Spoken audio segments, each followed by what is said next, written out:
Indi. Sawa, dada yetu umekaribishwa.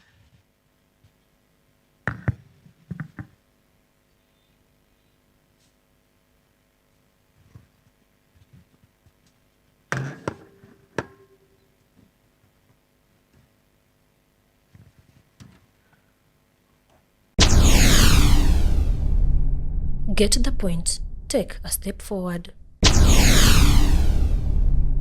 Get the... Wana wa Mungu na wasalimu, hamjambo? Hamjambo? Tunamshukuru Mungu kwa sababu ametupa muda mwingine wa kukutana hapa, na tunamshukuru hasa kwa sababu ya utulivu. Tulikuwa tunajifundisha jana, tukauliza watu wanapokuja nyumbani kwako wanaona nini? Tukasema yule nabii wa Mungu ambaye sio nabii, ni mfalme ambaye alikuwa anaitwa Hezekia. Wale watu wa mataifa walipokuja kwake kuona jinsi Mungu amemponya, aliwaonyesha kila kitu, lakini akawasahau kuwaonyesha juu ya Mungu yule ambaye amemsaidia kupona. Kwa hivyo wana wa Mungu, tulisema tunapopata any small opportunity tuitumie kumtangaza Yesu na watu wajue kuna Mungu ambaye tunayemwabudu. Another thing we said yesterday, tusije tukadharau watu wengine. Tunadharau watu, tunadharau unapata kuna mtu ako na wake wawili anadharau mmoja. Kuna watu wengine wanadharau watoto fulani, labda huyu hakusoma, hana kipato. Tunadharau watu wenye hawana watoto, familia za wengine tunaziingilia na tunawadharau.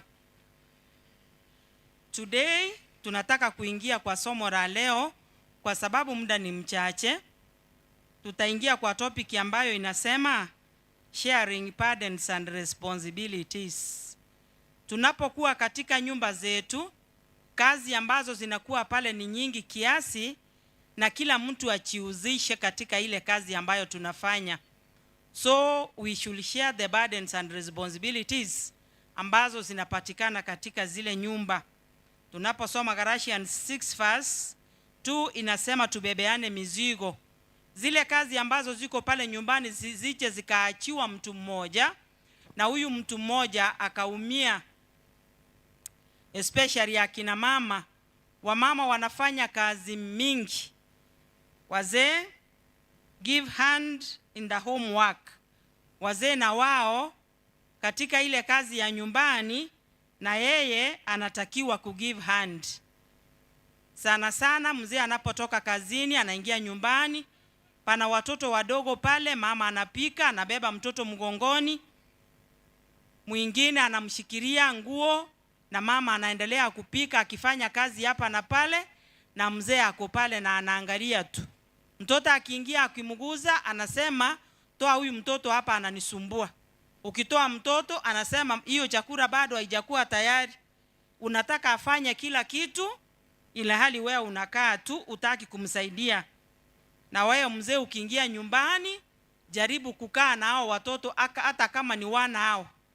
Wazee hawataki kukaa na watoto. Wanasema watoto wanawasumbua, wanawapigia kelele. Wazee wakiingia nyumbani, kaa na watoto, na wewe endelea kuambia hata kama ni story, kaa na wale watoto ndiposa na huyu mama naye apate muda mzuri wa kupumzika ama wa kufanya zile kazi ambazo ziko pale nyumbani. Wazee wanapotoka kazini, anataka ingie nyumbani angalie TV. Aone kama leo kulikuwa na nini. Asikize matangazo, arudi kwa simu yake. Hawataki kusaidia mama kukaa na watoto ama kumsaidia katika zile kazi za nyumba. Kwa hivyo wazee wetu mmehimizwa, nanyi mnapofika nyumbani jaribu kufanya kile ambacho na wewe unaweza. Na wazee wengine unapata watoto wamekuja kama ni likisofubi ambao walikuwa nyumbani ama wako nyumbani tu, unataka watoto wako wakae wasome, waangalie TV na mama akiteseka pale nyumbani. Kwa hivyo tunahimiza wazee na wao wa encourage watoto wao kufanya kazi, na pia good example to your children. Unapowahimiza kufanya kazi, waone we mwenyewe hii kazi ukiifanya, ndiposa na wao wataelewa, kwa sababu kila mtu anatakiwa kufanya kazi kwa kiasi, na mama asije akafanya kazi nyingi kushinda watu wengine. Na tusaidiane na tufundishe watoto wetu na wao wajue kufanya kazi, hasa wakiwa likizo. Hata ule mfanyikazi wa nyumba apewe leave na yeye aende nyumbani, au watoto wajisimamie na wao wajue kushughulikia mambo mengine. Wazee wetu wanataka kila kitu kifanyike vizuri, minus them giving their hand. Wanataka ng'ombe ishibe, nyumba iwe safi na kila kitu, nguo zioshwe vizuri, lakini yeye hataki kusaidia. Kwa hivyo kazi za nyumba sikiachiwa mtu mmoja, yule mmoja ambaye tunaachia ataumia. Tusaidiane naye afanye kazi kwa kiasi. Hata hivyo, huku kusaidia nako kuwe na kiasi. Wamama msiende kusema leo jioni, yule mama ambaye alikuwa anatufundisha family life alisema wazee wafanye kazi, kwa hivyo mzee wewe leo ndio unapika. Kama hajawahi pika, ama muanze kugombana kwa sababu umemwambia apike. Na mzee anaponunua chakula na wewe unapika, hata hivyo mumesaidiana. Akinunua sabuni na wewe uoshe nguo, hivyo pia mumesaidiana. So wana wa Mungu, katika familia zetu tuwe tukisaidiana na kila mtu afanye kazi, kama vile drivers na matatu conductors wanavyofanya kazi. Driver anapofikisha gari pale stage, unamuona amekaa, conductor ndiye anang'ang'ana na manamba kuchaza gari. Anapoambiwa kuja uendeshe gari, upeleke gari, haulizi kama passengers wamejaa. Yeye anapoambiwa kuja upeleke gari, anakuja tu anapeleka gari akijua kama conductor amemwambia apeleke gari, hivyo passengers wako mle ndani na wamejaa, na hii kazi yake sio kujua wanashuka wapi. Yeye akiambiwa simama anasimama, anasimamisha ile gari, na akiambiwa tuendelee na safari anaendelea. Na katika familia zetu tushirikiane vile vile, kama vile wale watu wanavyoshirikiana. Kazi nyingi sije ikaachiwa wa mama peke yao.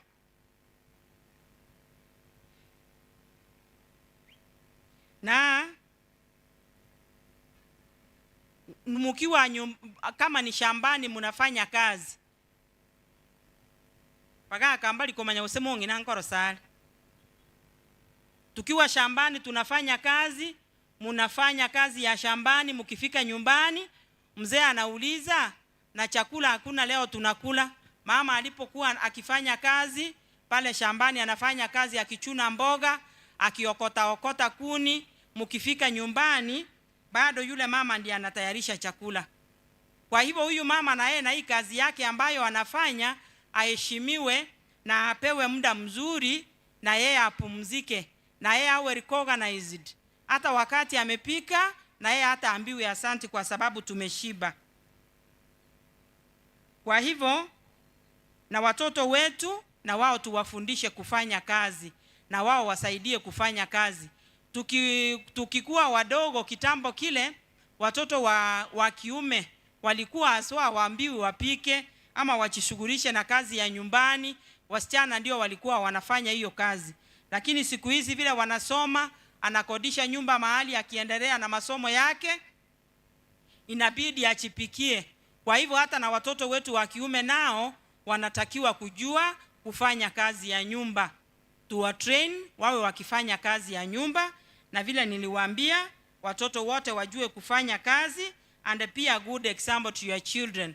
Tunapokuwa tunafanya kazi sisi wote kwa upamoja, tutakuwa orderly. Tunaposoma 1 Corinthians 14 verse 33 inasema our God is a God of order.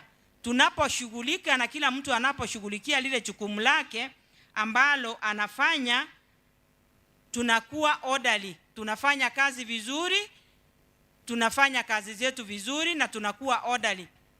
Mama, you have to work with your office.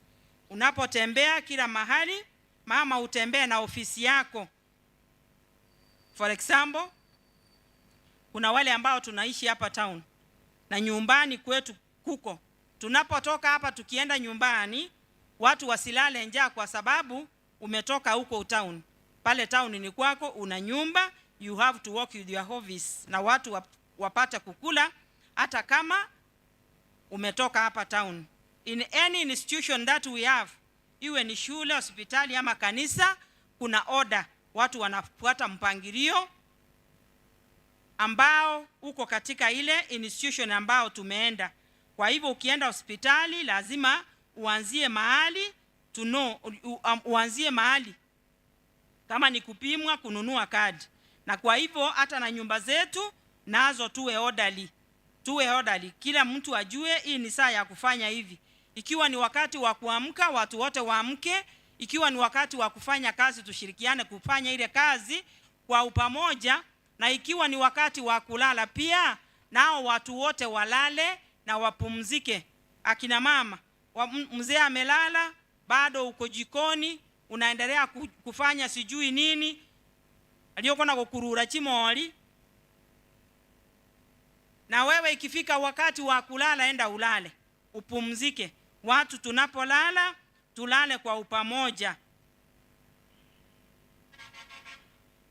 Kwa hivyo, tukiwa orderly from our homes, tutakuwa orderly mpaka na makanisani mwetu, tujue jinsi ya kufanya na kuandro kila mtu ambaye amekuja kanisani. Tukiwa orderly from our homes, tutakuwa orderly mpaka kanisani, tujue kila mtu mwenye amekuja na kanisani yako na hitaji gani. Bila familia zetu zitakuwa na mpangilio, ndivyo vivyo na hata na kanisa la Mungu litakuwa na mpangilio. Na wamama wale ambao tumemjua Mungu, tuchukue muda wa kukaa na watu wengine, na hata tujue we should know their needs. Some need only advice. Our newly married couples do quarrel over nothing.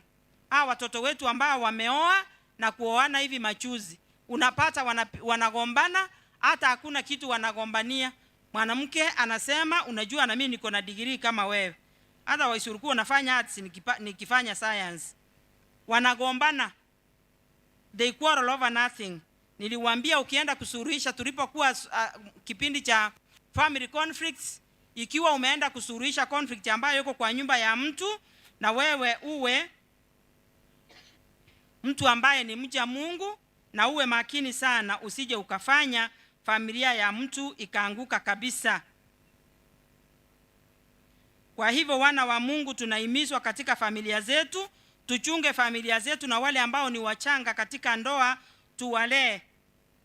In 1 Peter 3:1 tunaambiwa wamama tuwe watu ambao ni watulivu, tunao mheshimu Mungu na waume zetu, na hata wale ambao hawaja kuja kanisani wampende na kusikia na kujua utamu wa Yesu pasipo kuambiwa jambo lolote.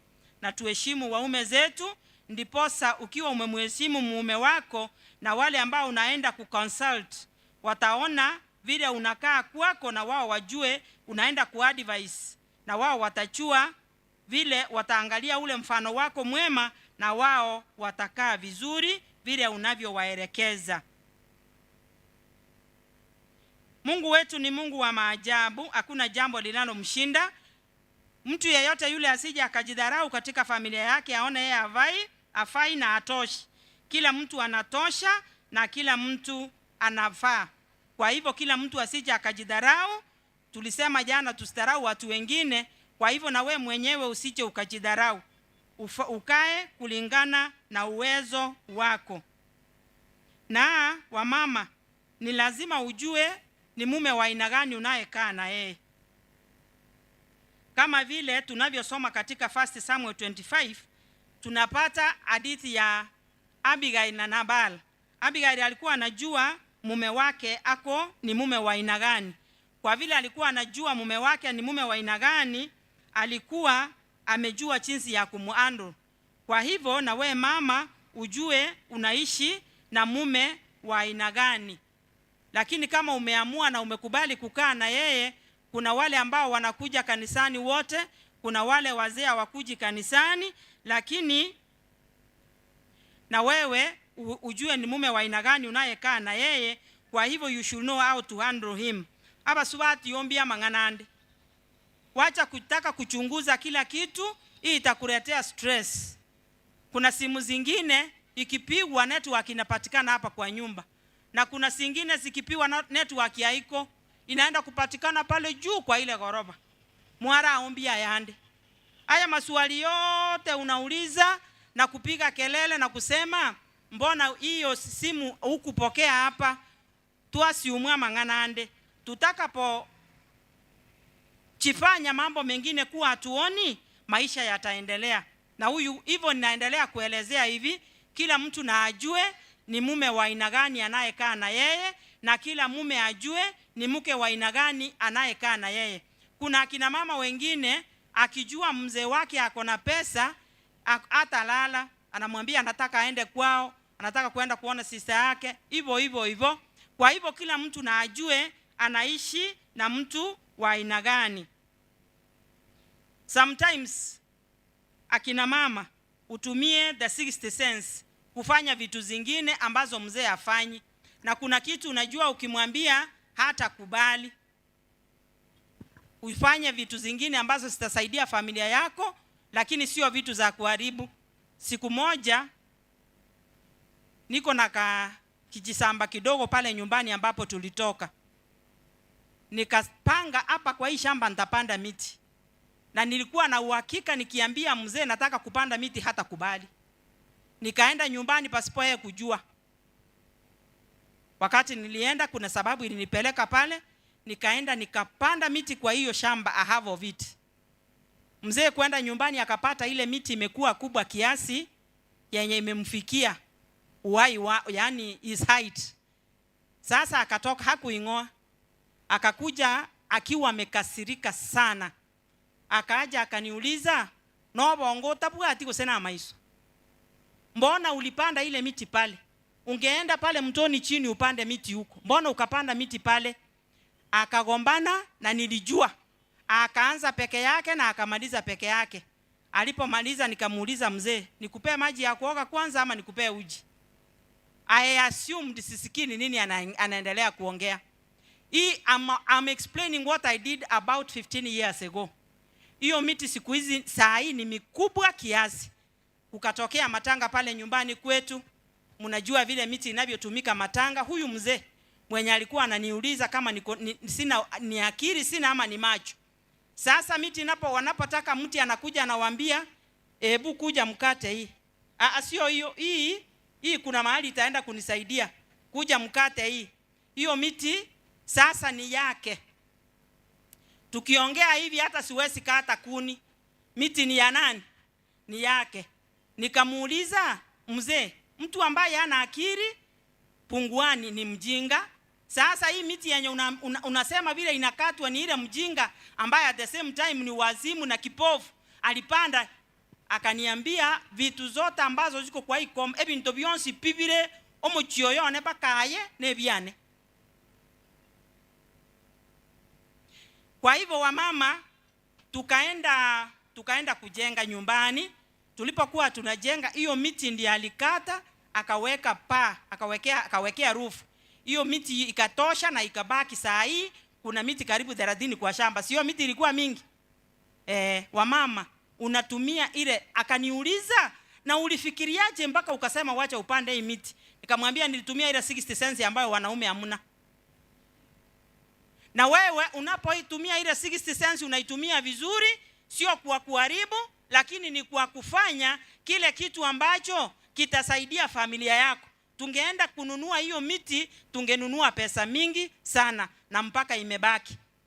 Na mtu ukiwa hai, uwe mwanaume, uwe mwanamke, na wewe jaribu kufanya kitu ambacho kita comfort your people even when you will die. Hata wakati utakufa. Ngokuwa na makweli mwa igungo kumole mambi, nitakuwa na ngocha kukumole. Kwa hivyo mtu unaposikia hata wakati hutakuwa, hiyo kitu itaendelea kucomfort your people. Upande kama ni miti, ufanye kitu mahali fulani, sio ati ufanye na utumie useme hii miti nimeweka hapa, hata watoto wangu labda wakati ambapo sitakuwa watakuja kusema wacha niende nikate ule mti na unisaidie. Wamama, we have to use the 60 cents. Na hiyo 60 cents tuitumie vizuri, sio kwa kuleta madharau kwa nyumba zetu. Na ukifanya hivyo na ukipanda kama ile yangu imekuwa kubwa, saa hii sina authority pale, ni ya mzee. Mtu akitaka mti ama akitaka kufanya chochote, mzee ndiye anaulizwa, hiyo miti ni yake, sio yangu. Wanawake niliwaambia, you have to walk to your office. Pale mahali popote pale ambapo upo, uhakikishe familia yako iko salama. Hata wakati mumeenda nyumbani pale lisafu, uhakikishe watu wako wako vizuri, wanakula vizuri, wanapata chakula vizuri. Be orderly. Uwe mama wa mpangilio. Wacha kufika pale unaanza kusema sina hii, alafu unaanza kuombaomba wale ambao uliwacha nyumbani. No. Sio ati sisi tuko na vitu mingi, hapana. Nilikuwa nikiongea juu ya vijana wetu and those senior youths, I was telling our girls not to be extravagant. Unajua vile unavyotumia kitu. Hata na wamama, ukiwa kwa nyumba yako ujue vile unavyotumia vitu vile ambavyo uko navyo. Live according to your standard. Wacha kujisumbua sana. Kwa saa hii nikiambiwa niishi maisha yale ambayo mke wa gavana anaishi, sitaweza kwa sababu sina huo uwezo. Na mimi hapa penye niko haya maisha yangu, kuna mtu anatamani naye akae vile ninavyokaa. Kwa hivyo ninahimiza wale wamama, wale ambao waliolewa kitambo na hao wachanga, kwamba live according to your standard. Wacha kuletea mume wako pressure, stress kila saa. Unamwambia unataka kukula samaki na hiyo samaki anaendesha pikipiki na ni ya mwenyewe anasubiri sijui ni 300 ni 400 in the evening, na wewe live according to your standard. Natosheka na maisha yako, but you have to change what can be changed. Jaribu kadri ya wazo wako kubadilisha yale maisha ambayo unaendelea kukaa. Kwa hivyo wamama, you have to walk with your office. Mungu wetu ni mwaminifu, hata tuwacha pale ambapo tuko tuendelee kutezeka ama kutaabika for long. Kwa sababu tunaposoma katika Psalms 113 verse 5 to 9 inasema ni nani kama Mungu wetu? Mungu wetu anatoa yule ambaye ako pale chini kabisa, ambaye tunamuona ni bukara, na anamuinua mpaka anamketisha pamoja na wafalme. Na hata kuna watu wengine ambao hawajabarikiwa na watoto. Na wewe usije ukajidharau. We call them mothers of the unborn. Kwa hivyo na wewe usije ukajidharau na kujililia. Mungu atakusaidia siku moja unapoendelea kumuomba na kuwa mwaminifu kwake. Mungu wetu atakusaidia na utapata mtoto. Na wengine wale ambao tumebarikiwa na watoto, tusije tukadharau wale wengine ambao hawana, na Mungu wa mbinguni awabariki. Baba na Mungu wetu ishie mahali pa juu katika kiti chako cha enzi, tuacha mbele zako jioni ya leo tukiwa na wingi wa shukrani. Tunakushukuru kwa kipawa cha uzima na afya. Tunakushukuru kwa sababu ya utulivu ambao tumekuwa nao siku ya leo, na hata tukapata muda mzuri wa kujifundisha neno lako. Tusaidie Mungu, tulee familia zetu, tusaidiane na tuwe orderly, mpaka na wale ambao wanatutazama Mungu, na wale ambao wanakuja kuseek advice kutoka kwetu Mungu, tuweze kuwapea ile advice na wao familia zao sisimame. Ndilo ombi letu kupitia kwa jina la Yesu aliye Bwana na mwombezi wetu. Amen.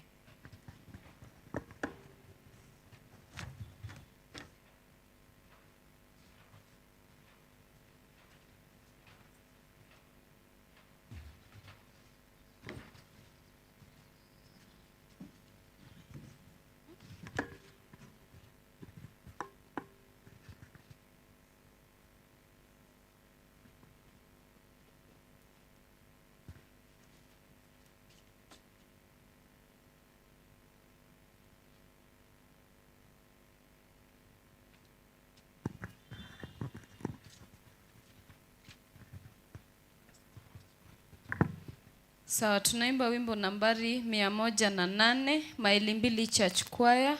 Tuje kwa haraka. 108. Tumesikia mbiu Yesu okoa, utangazeni kote Yesu okoa, tiini amri hiyo nchini baharini, enezeni mbiu hii Yesu okoa. Simama nawe askari, Yesu okoa kwa nguvu ya kombozi. Yesu okoa, imbeni wenye shida, unapoumwa moyo na kaburini imba, Yesu okoa. Tuwape nafasi.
Sheria mmoja kamuliza Yesu, nifanye nini niurithi uzima milele?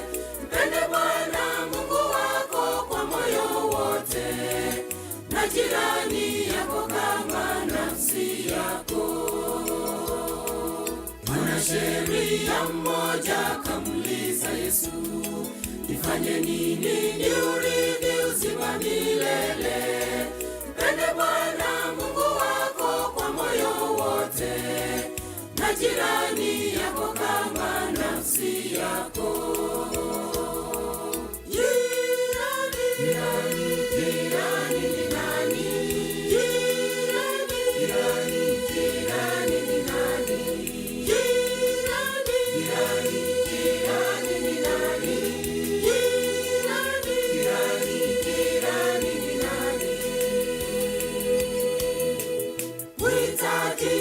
Kimwili kiroho, hastahili huruma na msaada wako, huyo ndiye jirani.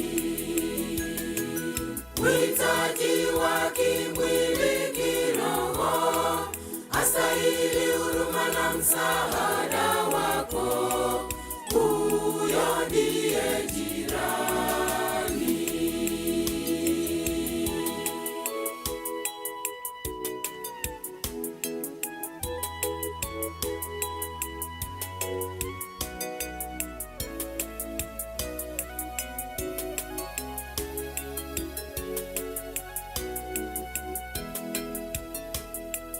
Kumbuka kisa cha Msamaria mwema, mjeruhi alikuwa mahututi, kuhani na Mlawi walipuuza, kwa huruma Msamaria kamsaidia. Kumbuka kisa cha Msamaria mwema, mjeruhi alikuwa mahututi, kuhani na Mlawi walipuuza,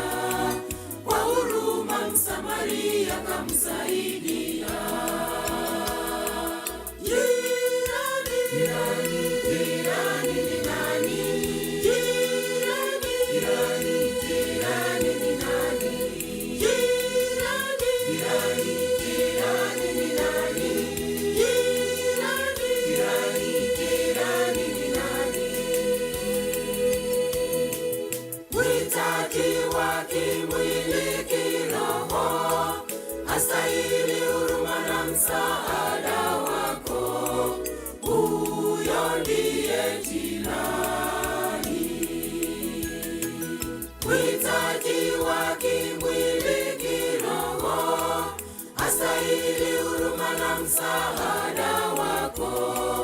Huyo ndiye jirani. Jirani ni nani? Jirani ni nani?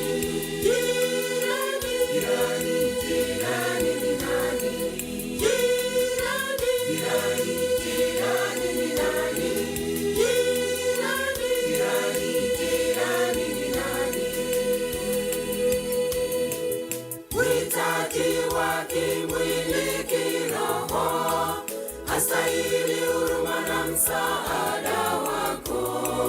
Huyo ndiye jirani. Uhitaji wa kimwili, kiroho, astahili huruma na msaada wako. Huyo ndiye jirani. Jirani ni nani? Jirani ni nani? Jirani ni nani? Jirani ni nani?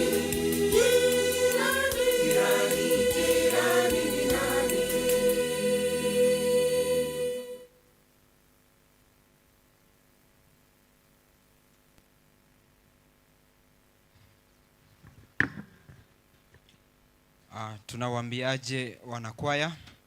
Amen. Wapendwa katika Kristo, tumekuwa tukisikiza neno kwa muda wa majuma mawili sasa yanaisha. Tumekuwa tukija siku baada ya siku tukijaribu kusikiza maneno ambayo yanatoka katika kitabu cha uzima. Kila ambacho ningependa nikuulize jioni ya leo ni kwamba kwa hizi siku ambazo umekuwa ukija, what have you learned? What have you taken home? Tunaelekea sasa kumaliza our meeting, our crusade. Kesho tutakuwa tunamaliza. Siku ya Jumamosi hatutafanyia hapa bali tutakuwa huko kanisani. Kila ambacho ungependa kujiuliza, what have I learned? Have I made a step in my Christian life? Have I made a decision for Jesus? Have I become someone better? It's a challenge for all of us. Kwa huu muda wote ambao Mungu ametupatia, God has given us this time, and God is asking all of us if we are ready to meet Jesus when he's coming in the clouds. Ningependa nichukue fursa niweze kuwakaribisha nyote tunapoingia kipindi cha mwisho. Wala ambao wameketi huko nje, ningependa niwaambie kwamba kuna nafasi hapa ndani, mmekaribishwa. Tuko na viti, karibia tuweze kuketi pamoja tuweze kusikiza. Na wala ambao wanasikia sauti hii mahala popote ambao inafika, ningependa nikujulishe kwamba tunaingia katika mahubiri na nafasi imetolewa kwako wewe kutoa maisha yako kwa njia ya kipekee kwake Yesu Kristo.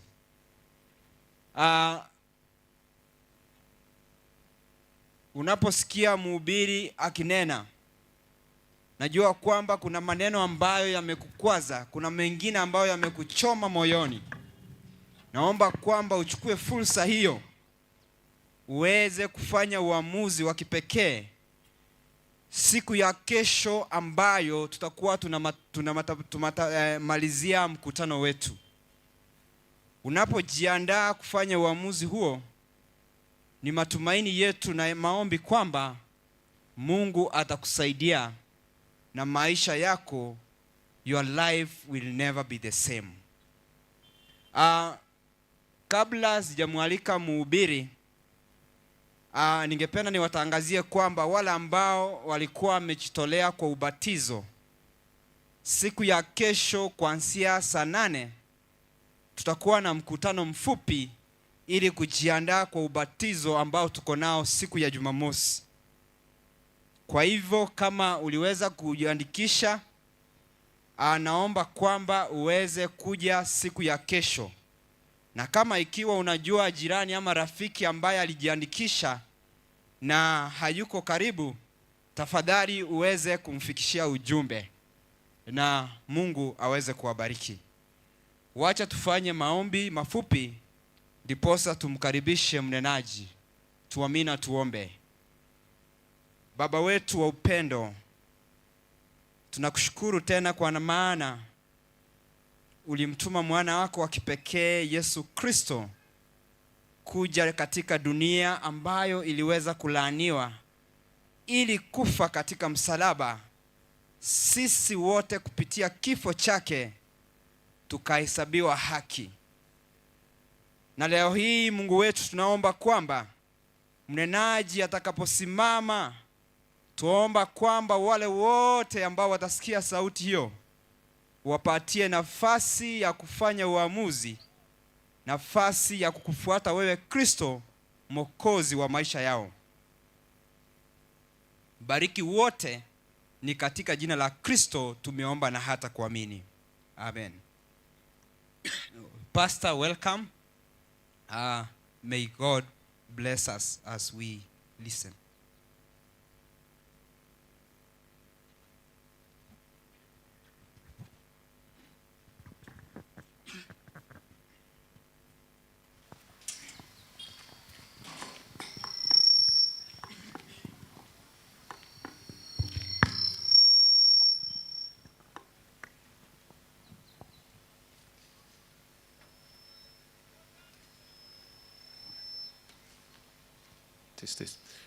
Bwana ni mwema. Siku zote. Siku zote. Bwana ni mwema. Well, good afternoon, everybody. Habari ya jioni kila moja. It's good to see you all out. Tena ni furaha kuona nini nyote. It's a little bit more pleasant with the sun not shining so brightly on us in the afternoon. Basi inapendeza sana maana jua sasa leo hatuchomi sana. I was wishing that I could understand all the Kiswahili being spoken. Basi nilikuwa natamani sana nipate kuelewa Kiswahili ambacho kilikuwa kinanenwa. But occasionally someone throws in an English word and I sort of get the gist of what they're saying. Lakini kuna mara mtu anarusha neno la Kiingereza, basi napata maneno machache. But I hope you've been able to learn something and also apply what you've learned in your own studies of the Bible. Basi nataraji mumeshajifunza mambo na mnaweza kuyazingatia wakati ambapo unasoma Biblia binafsi. It's important for us to start where we are and learn the skills of Bible study. Ni muhimu sisi kuanza mahali tulipo na tufanye kujifunza namna ya kusoma Biblia. And the more we become familiar with the stories of the Bible, the better we'll be able to understand and compare scripture with scripture. Na kadri tunavyoelewa hadithi zilizo katika Biblia, ndivyo tutakapoelewa Biblia tunapolinganisha fungu baada ya lingine. But we don't just want to have a theory knowledge of Bible, we want to live it. Basi hatutaki tu tupate kujua namna ambavyo Biblia inasema, bali tungependa tuishi kwayo.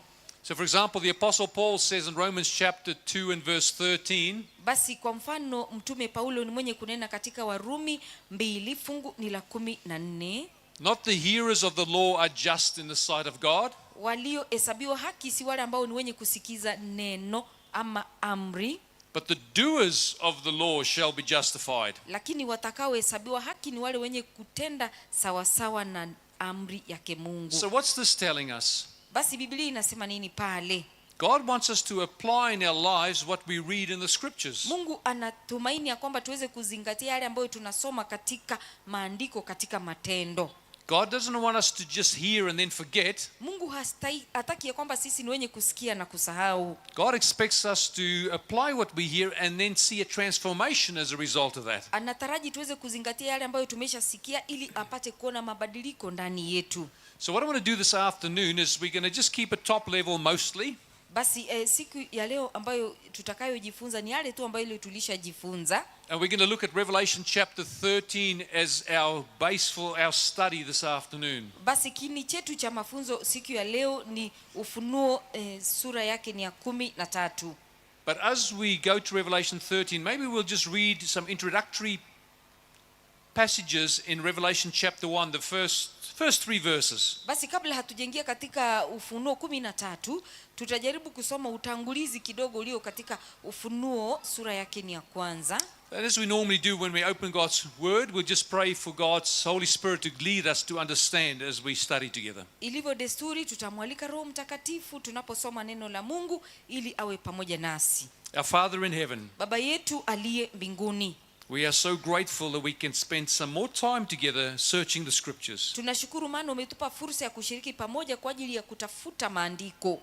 Father, we need you to teach us. Tunahitaji Baba ufanye kutufunza. We want to open our hearts and our minds to understand. Tungependa kufungua mioyo na nia ili tufanye kuelewa. And we just pray that the Holy Spirit, the Spirit of truth, will be present here to teach us. Tunaomba ya kwamba Roho Mtakatifu, Roho wa kweli awe hapa kwa ajili ya kutufunza. This we ask and pray in Jesus' name. Haya tumefanya kuomba na kuuliza katika jina lake Yesu.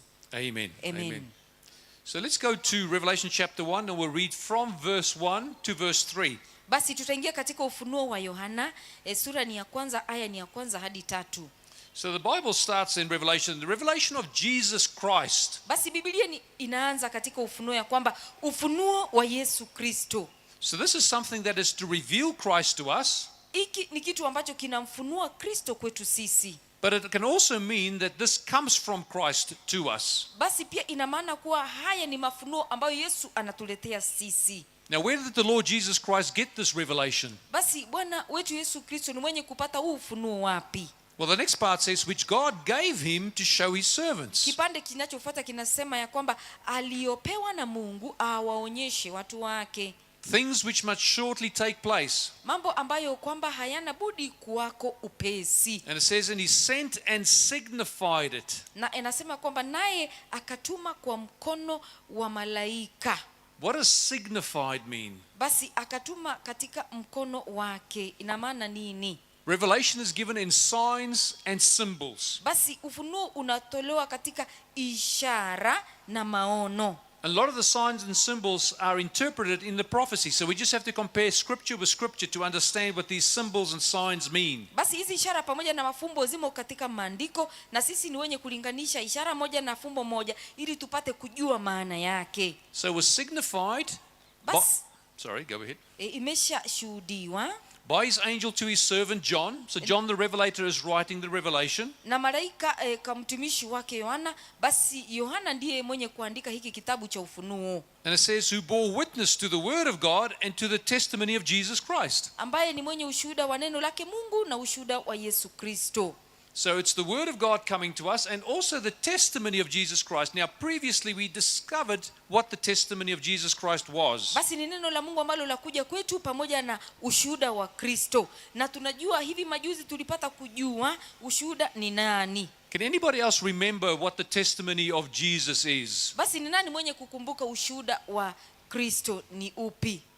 We discovered that in Revelation chapter 19 and verse 10. It says the testimony of Jesus is... Basi tuligundua katika Ufunuo 19 aya ni ya 10 ya kwamba ushuhuda wa Kristo ni... It is the spirit of prophecy, we were told. Basi tulishanenewa ya kwamba ni roho ya unabii. So this is a prophetic book. Basi hiki ni kitabu cha unabii. And it shows us the things that must shortly take place after the time it was written. Basi kimesha andika mambo ambayo yatatukia baada ya hiki kitabu kuandikwa. And so let's have a look. It says the testimony of Jesus Christ to all the things that he saw. Basi tutazame, amesema hivi, na ushuhuda wa Yesu Kristo, yaani mambo yote aliyoyaona. So he uses his eyes to see and then he describes what he sees. Basi ni mwenye kutumia macho yake kwa ajili ya kuona na kutuelezea yale alishayaona. But verse 3 is very important to our study. Basi fungu la 3 ni la muhimu kwa ajili ya mafunzo yetu. There's some people that say that you shouldn't study the book of Revelation. It's too complicated and no one can understand it. Basi pana wenye kusema kwamba si heri usome kitabu cha Ufunuo manake ni kigumu sana na hata wale ambao wanakisoma hawakielewi.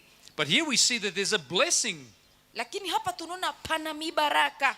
Blessed is he who reads, Heri asomaye and those who hear the words of this prophecy, na wao wayasikiayo maneno ya unabii huu and keep those things which are written in it. na kuyashika yaliyoandikwa humo. So, read, hear, and keep. Basi soma, sikiza na upate kuyahifadhi. And then it tells us that the time is near. Basi wakati u karibu. So there's a wonderful blessing in reading, Basi, hearing, and doing. basi pana mibaraka ya ajabu katika kusikia na katika kutenda na katika kuhifadhi. So with that in mind, let's go to Revelation chapter 13 and start our study this afternoon. Basi tunapozingatia hayo, twende katika Ufunuo 13. Hayo ndiyo mafunzo yetu ya siku ya leo. It says, then, verse 1, then I stood on the sand of the sea. Basi fungu la kwanza linasema nikasimama katika bahari. Now previously we looked at seas and waters. What do they represent? Basi bahari pamoja na maji inaashiria nini? So we looked at Revelation chapter 17 and verse 15. It told us that they represent multitudes, nations, tongues, and languages. Basi katika Ufunuo 17 fungu la 5 ni kwamba bahari inasimamia watu wengi, vile vile inasimamia umati wa watu wengi pamoja na mataifa.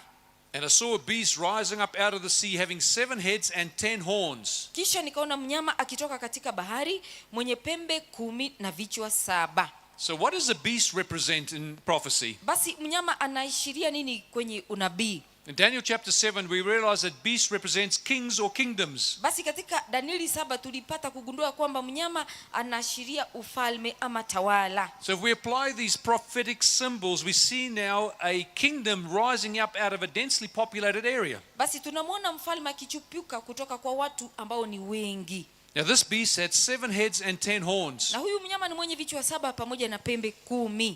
Now I want you to cast your mind back when we were in Daniel chapter 7. Hebu rejesha nia yako tulipokuwa katika Danieli sura ni ya 7. The first beast that came out of the sea there in Daniel chapter 7 was a... Basi mnyama wa kwanza kuchipuka kutoka kwa bahari alikuwa ni nani? It also happens to be the symbol animal of Kenya. Basi pia ni mnyama ama ni ishara ya Kenya. Ni mnyama yupi? It was the lion. Basi ni simba. And he had 1 head. Na yeye ni mwenye kichwa kimoja. Then next there was the bear. Basi wa pili alikuwa ni dubu. And he also had 1 head. So there's 2 heads. Basi naye pia alikuwa na kichwa kimoja, kwa hivyo tayari tumepata vichwa viwili. Then after the bear we saw the leopard. Basi baada ya dubu tukamwona chui. How many heads did the leopard have? Basi chui ni mwenye vichwa ngapi? There was 4 heads. Basi chui ni mwenye vichwa 4. So we have how many heads so far? Basi sasa hivi tumehesabu vichwa vimekuwa vingapi kwa ujumla? We've got 6 heads so far. Tayari tumeshakuwa na vichwa 6. And then the 4th beast that came out, how many heads did he have? Basi mnyama mwenye kuchipuka alikuwa na vichwa vingapi? He only had 1. Yeye ni mwenye kichwa kimoja. So we see a total of 7 heads. Basi kwa jumla tumeona tuna vichwa 7. Now on the 4th beast there were how many horns? Na katika mnyama wa 4 ni mwenye pembe ngapi? There were 10 horns. Ana pembe 10. So here now as we look at this symbolism, we have a beast coming out of the sea with 7 heads and 10 horns. Basi hapa tunamwona mnyama pia akichipuka mwenye vichwa 7 na pembe 10. God wants us to think back to Daniel chapter 7 to remember that prophecy. Basi Mungu ni mwenye kutarajia kwamba turejelee katika Danieli 7 kusudi tufanye kukumbuka unabii. Now it's interesting in Revelation chapter 12 there's also a beast there or a dragon with 7 heads and 10 horns. Ni jambo la kufurahisha kwamba katika Ufunuo 12 pana mnyama pale pia mwenye vichwa 7. And he had 7 crowns. Na ni mwenye taji 7. And the 7 crowns were on the 7 heads. Na hizo taji 7 zilikuwa kwenye vile vichwa vyake 7. Now we see that the crowns are no longer on the heads but they're on the 10 horns. Lakini sasa hivi tunaona hizo taji hazimo tena kwenye vichwa bali zimewekwa kwenye pembe. Which means we've transitioned into the time when Western Europe and those 10 kingdoms were set up. Basi tumerudi katika nyakati ambazo Europa magharibi ziliweza kutengezwa. And if you remember our study in Daniel 7, that's post 476 AD. Na katika Danieli 7 ilikuwa ni mwaka wa 457 baada ya kuzaliwa kwake Kristo. And then it goes on to say that on his heads were a blasphemous name. Basi anaendelea kusema ya kwamba katika vichwa vyake palikuwa na majina ya makufuru. So this power Basi haya mamlaka is not only political, basi basi si nguvu za kisiasa, It enters into the realm of religion and blasphemes God. basi zinaingia katika uduara wa injili wa dini na ni kufukuru Mwenyezi Mungu.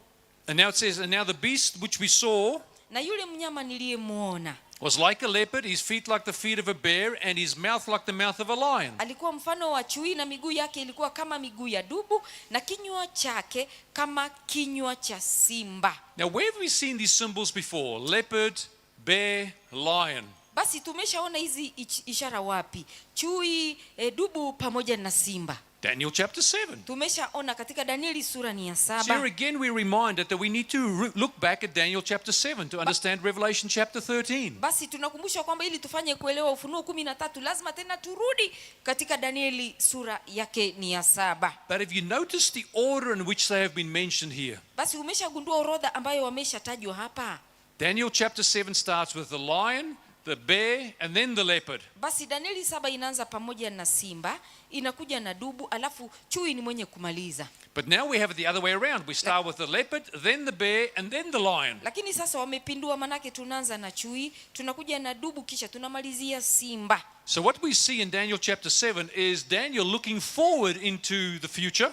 Basi tunachoona katika Danieli 7 ni kwamba Danieli ni mwenye kukuwa na mtazamo kwa siku za usoni. And with the reversal of the sequences, Na anapopindua orodha ya mambo, we are now looking back. So those have already been fulfilled. sasa tunatazama ya nyuma, yale ambayo yameshatimika.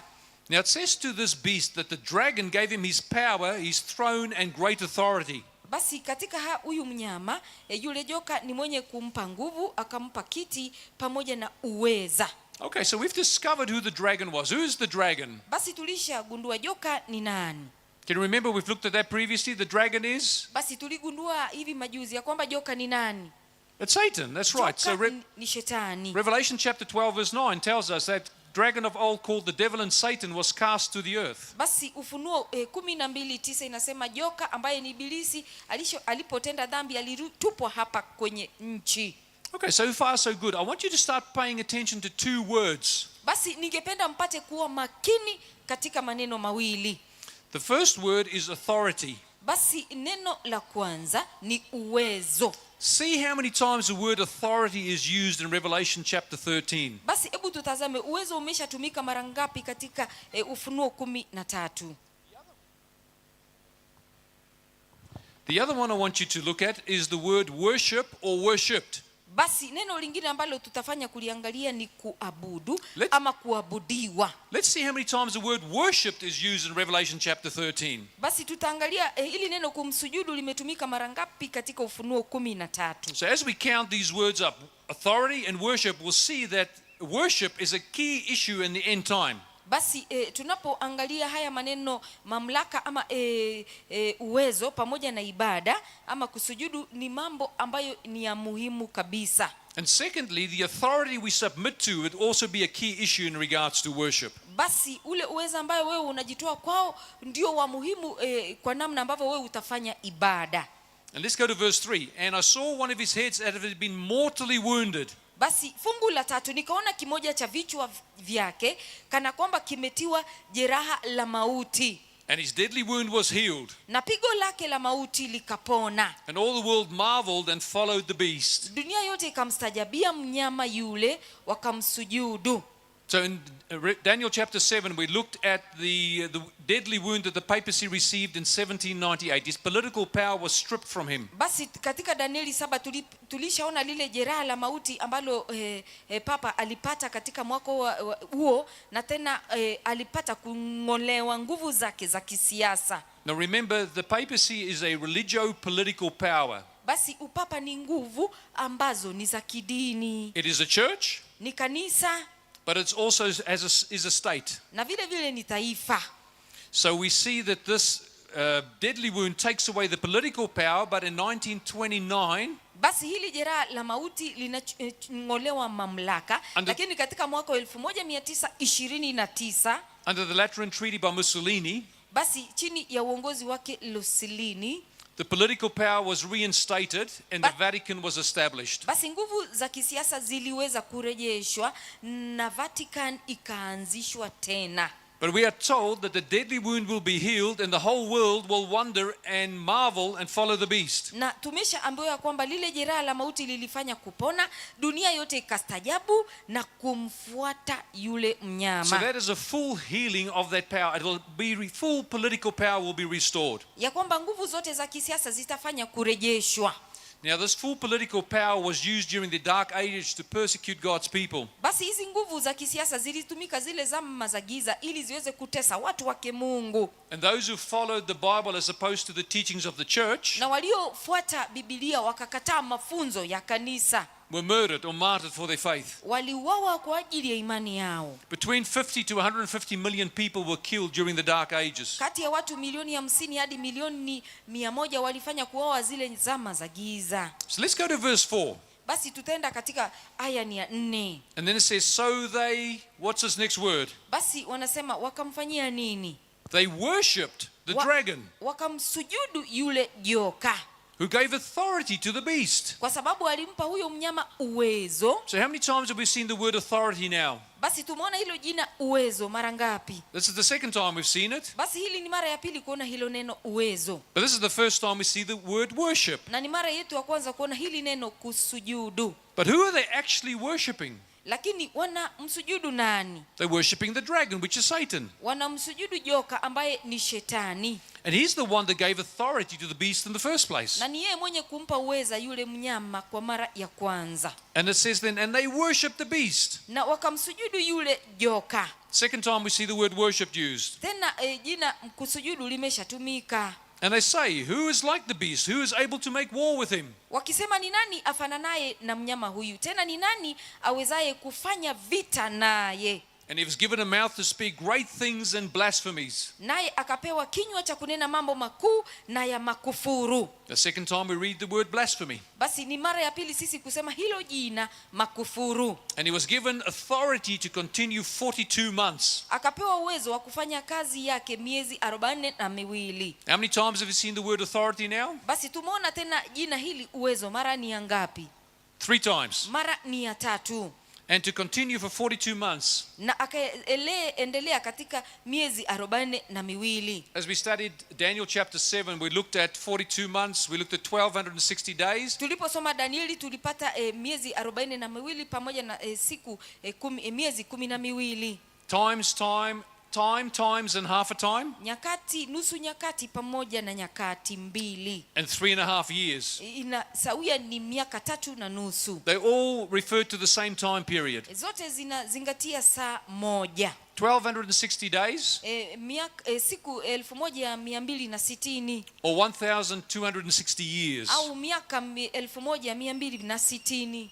And what happened at the end of the 1260 Ni years? nini kilichotukia baada ya miaka 1260? From 538 AD to 1798? Baada ya kati ya miaka 538 hadi 798 baada ya kuzaliwa kwa Kristo. Pope Pius VI was taken captive by Berthier, Napoleon's general. Huyo papa wa 6 ni mwenye kushekwa nyara pamoja na akida. And he was taken Napoleon. He was taken to France and he died there in captivity. Alichukua pale Ufaransa na alikufa pale. But all the political power was removed. Lakini nguvu zote zake za kisiasa ziling'olewa. And 6 months after the death of Pope Pius VI, Na miezi 6 baada ya Pope Pius kufa, ambaye ni Pope Pius wa 6, the church appointed Pope Pius VII. basi kanisa lilimteua Papa 6 So wa the church 7. So the church continued, but the political power was totally removed. Kanisa liliendelewa, lakini nguvu zake za kisiasa zilifanya kung'olewa.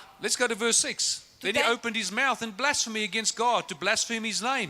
Basi fungu la 6, akafunua kichwa chake amtukane Mungu na kulitukana jina lake. We've seen the word blaspheme used 4 times now. Basi jina hili kutukana pia limeshatumika mara ni 4. So blasphemes the character of God, which represents his name, Basi unapotukana ni kutukana tabia yake Mungu ambaye ni jina lake, his tabernacle, and those who dwell in heaven. pamoja na wakaaji wa mbinguni. It was granted him to make war with the saints and to overcome them. Tena akapewa kufanyia vita na watakatifu na kuwashinda. So what does the saints represent? Basi watakatifu ni kina nani? Well, these are God's people. These are God's faithful people who study the Bible and then live according to the Word of God. Hawa ni watu wa Mungu, watu waaminifu wenye kusoma Biblia na kuishi katika neno lake Mungu. These are born again people, born again Christians who love the Lord more than their own lives. Wakristo waliozaliwa mara ya pili ambao wanampenda Mungu zaidi ya kupenda uhai wao. So he makes war with the saints and he overcomes them. Basi ni mwenye kufanya vita na watakatifu na kuwashinda. So he persecutes them and there are many martyrs for the Lord.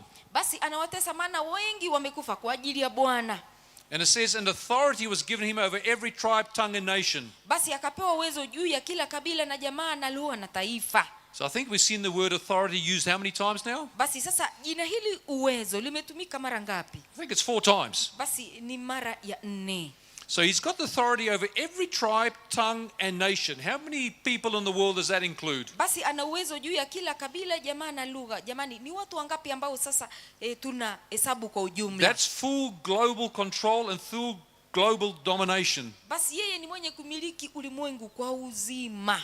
And it says all who dwell on the earth will worship him. Na inasema kwamba na watu wote wakao juu ya nchi watamsujudu. Here we see the word worship again. Basi hapa tena tumeshapata hili jina kusujudu. And I think that might be the 3rd time we've seen that word used. Uende kawa ni mara ya 3 tumeona hili neno likitumika. So the issue in the end time is all going to be about worship. Basi tatizo katika nyakati za mwisho itakuwa ni kusujudu. When you worship, to whose authority will you submit? Basi unapofanya ibada wewe unajitoa katika mamlaka yake nani? Will you submit to the authority of God as demonstrated in the word of God? Utajitoa katika mamlaka yake Mungu namna ilivyo katika neno lake?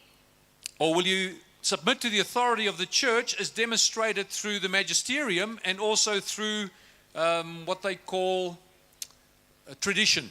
Ama utajitoa katika mafunzo yake kanisa ambayo yamewekwa kwa sababu ya itikadi pamoja na desturi. Now there's a small group of people who do not worship the beast or his image. Basi pana kikundi cha watu wachache ambao walikataa kumsujudu yule mnyama au sanamu yake. Because it tells us all who dwell on the earth will worship him whose names have not been written in the book of life of the Lamb slain from the foundation of the world. Basi waliomsujudu yule mnyama ni wale ambao majina yao yalikuwa hayajaandikwa katika kile kitabu cha uzima tangia kuwekwa kwa msingi wa ulimwengu. Verse 9, if anyone has an ear, let him hear. Fungu la 9, mtu akiwa na sikio na asikie. Verse 10, he who leads into captivity shall go into captivity. Basi fungu la 10, mtu akichukua mateka achukuliwe mateka. He who kills with the sword must be killed with the sword. Mtu akiua kwa upanga atauawa kwa upanga. Now what does the sword represent in the Bible as a symbol? Basi upanga unaashiria nini kwenye Biblia? Well, this could be considered a little bit of a trick question. Basi hili ni swali ambalo pengine lina utata katika kujibu. Because we are told that the sword of the Spirit is the word of God. Maana tumeshaambiwa kwamba upanga wa roho ni neno lake Mungu. Hebrews chapter 4 and verse 12. Waibrania sura ni ya 4 aya ni ya 12. But there's another kind of sword in the Bible. Lakini pia pana upanga mbadala kwenye Biblia. And that's the sword of the state. Lakini huu ni upanga wa taifa. Maybe if you're taking notes, write this down. Go to Romans chapter 13 and verse 4. Basi kama wewe ni mwenye kunakili, tafadhali nakili, nenda katika Warumi 13 aya ni ya 4. It talks there about the authority in Romans chapter 13 from verse 1 through to 4, 5 and so on. Basi ni mamlaka unaposoma katika Warumi 13 yale mafungu 1, 2, 3, 4 na 5 kiendelea. The authority that God has given civil governments. Basi uweza ambaye Mungu amepatia viongozi wa mataifa. And then it says that they do not carry the sword in vain, which obviously means the authority of the state to execute justice. Maana wao hawabebi upanga bure. Ina maana kwa upanga wao ni kwa ajili ya kutekeleza haki. The authority of the state can be used for good or it can be used for evil. Utawala unaweza kutumia upanga kwa ajili ya wema ama maovu. But this power here actually uses it for evil. Lakini nguvu hizi ama uweza huu hapa unatumia upanga kwa maovu. Because he uses the authority of the state to kill. maana yeye ni mwenye kutumia mamlaka ya taifa kwa ajili ya kuua. But then we are told that he who uses the authority of the state to kill will also be killed by the same authority. Na sasa tumeshanenewa kwamba mwenye kutumia upanga wa taifa kwa ajili ya kuuawa, na yeye pia atauawa na huo upanga. If we had more time together to study, we'd go to Revelation chapter 17 and then see how that actually works. Tungalikuwa na muda tungeingia katika Ufunuo 17 tuone mambo haya yanafanyika vipi. But for the time being, we'll stick with what we're doing here. It says, here is the patience and faith of the saints. Basi kwa muda tutasalia tu hapa katika mafunzo yetu. Hapa ndipo penye subira ya watakatifu. So God's people are very patient under persecution. Watu wa Mungu ni wavumilivu licha ya mateso. And they have a faith in the word of God. Na wao ni wenye imani katika neno lake Mungu. So we see that faith comes by hearing. Basi tumeshaona kwamba imani huja kwa kusikia. And hearing by the word of God. Na kwa kusikia ni neno lake Mungu. That's Romans 10:17. Basi hiyo ni Warumi 17. So that is the first beast of Revelation chapter 13. There are actually two beasts. Basi huyo ndio mnyama wa kwanza katika Ufunuo 13. Hakika wanyama ni wawili. Then it says, then I saw another beast coming up out of the earth. Basi anasema tena nikamwona mnyama mwingine akitoka kutoka nchi. So beast represents a political power. Basi mnyama ni nguvu za kisiasa. But the first beast comes up out of the sea. Why is this one coming out of the earth? Lakini iweje ya kwamba huyu ni mwenye kutoka katika nchi na wa kwanza anatoka kutoka kwa bahari? The sea represents a densely populated area. Basi bahari inaashiria watu wakiwa wengi. And the reason why it says earth, because it goes into a sparsely populated area. Na nchi inasimamia watu ambao ni wachache. So which nation was rising to prominence and ascendancy after or around 1798 when the other beast received its deadly wound? Basi hili ni taifa lipi ambalo lilikuwa lenye kuchipuka katika mwaka wa 798 wakati huyu mnyama ni mwenye kuwa na jeraha la mauti? It was the United States of America. Basi ilikuwa ni taifa la Marekani. And it tells us that this beast had two horns like a lamb. Na huyu mnyama alikuwa na pembe mbili sawia na mwana kondoo. Now what does a lamb represent in the Bible? Basi mwana kondoo anaashiria nini kwenye Biblia? For example, John the Baptist, Kwa mfano Yohana Mbatizaji, when he sees Jesus coming, he says, behold the Lamb of God that takes away the sins of the world. anapomwona Yesu akija anasema tazama mwana kondoo aziondoaye dhambi za ulimwengu. That's John chapter 1 verse 29. He sees Jesus and makes that statement that Jesus is the Lamb that takes away our sin. Yohana 1:29 anamwona Yesu na ni mwenye nukuu ya kwamba huyu ni mwana kondoo aziondoaye dhambi za ulimwengu. So this power that rises up out of the earth has got some lamb-like qualities. It seems to be like a Christian nation. Basi hizi nguvu ambazo zinachipuka kutoka kwa nchi zina tabia za mwana kondoo. But then a change takes place fairly quickly. Lakini tena zinabadilika kwa ghafla. Because in the next few words it says it spoke like a dragon. Na maneno ambayo yanafuata inasema akanena kama joka. So it claims to be Christian, Ya kwamba yeye anajidai kuwa Mkristo. but the authority behind it is that of Satan. It speaks like a dragon. Lakini nguvu zilizo nyuma yake ni zile za Ibilisi, maana ni mwenye kunena sawia na joka. Now just a question. Basi swali, Who gave power and authority unto the first beast that comes out of the sea? ni nani mwenye kumpatia nguvu na uweza katika yule mnyama wa kwanza mwenye alichipuka kutoka kwa bahari? We told there in Revelation chapter 13 verse 2 that it was the dragon that Bas- gave him his power, seat and great authority. Basi ni katika Ufunuo 13 fungu la pili ya kwamba ni mnyama mwenye kumpatia nguvu na mamlaka. So keep that in mind as we now look at verse 12. Basi tafakari hayo tunapoingia katika fungu ni la 12. And he, that is the second beast from the earth, Naye huyu ambaye ni mnyama wa pili ambaye anachipuka kutoka kwa nchi exercises all the authority of the first beast in his presence. atumia uwezo wote wa mnyama yule wa kwanza mbele yake. So first point, we see the word authority used again. Basi tena hapa tumeshaona hili neno uweza ukitumika tena. But what kind of authority does the second beast have? Sasa huyu mnyama wa pili ana uweza aina ipi? It's the same as the first beast. Sawia na yule mnyama wa kwanza. And the first beast got his authority from Satan. Na mnyama wa kwanza ni mwenye kupokea mamlaka kutoka kwa Ibilisi. So we see this lamb-like beast speaks like a dragon and has the authority of the first beast which is given by the dragon. Huyu mnyama sawia na mwana kondoo ni mwenye kunena kama joka, lakini mamlaka ameshatoa katika yule mnyama wa kwanza. Not only that, both beasts are acting simultaneously. Isitoshe ni kwamba hawa wanyama wawili wanafanya kazi sambamba. Because the authority that he exercised the same as the first beast, and he exercised it in the presence of the first beast. Yale mamlaka ya kwanza ndio huyu mnyama wa pili anatumia, na ni mbele ya yule mnyama wa You can kwanza. expect as we go into the future that these beasts will cooperate more and more with each other. Basi tunatarajia kwamba tunapoelekea katika siku za usoni, hawa wanyama ni wenye kushirikiana zaidi na tena zaidi. And then it says, and it causes the earth and those who dwell in it to worship the first beast. Basi inaendelea kusema hivi, naye aifanya dunia na wote wakao ndani yake wamsujudie mnyama wa kwanza. So now the second beast starts getting involved in the realm of worship as well.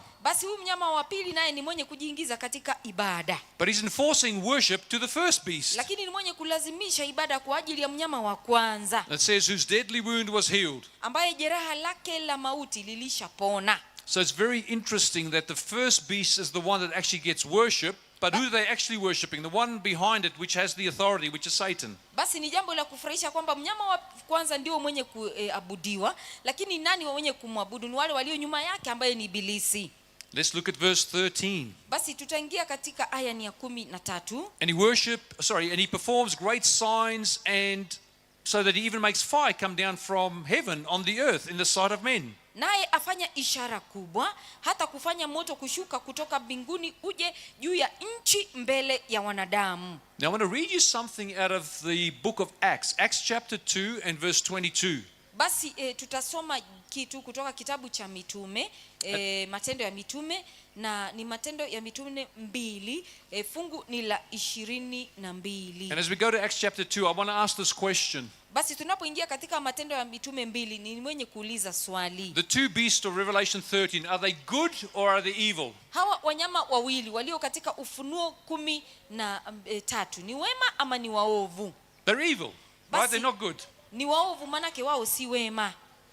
But they do have the ability to do some extra significant things. Lakini wana uwezo wa kufanya mambo yasiyo ya kawaida. In Acts chapter 2 verse 22, Matendo ya Mitume 2:22, the apostle Peter is preaching on the day of Pentecost, Mtume Petero ni mwenye kuhubiri katika siku ya Pentekote. and he says, men of Israel, Anasema, enyi waume wa Israeli, hear these words. sikilizeni maneno haya.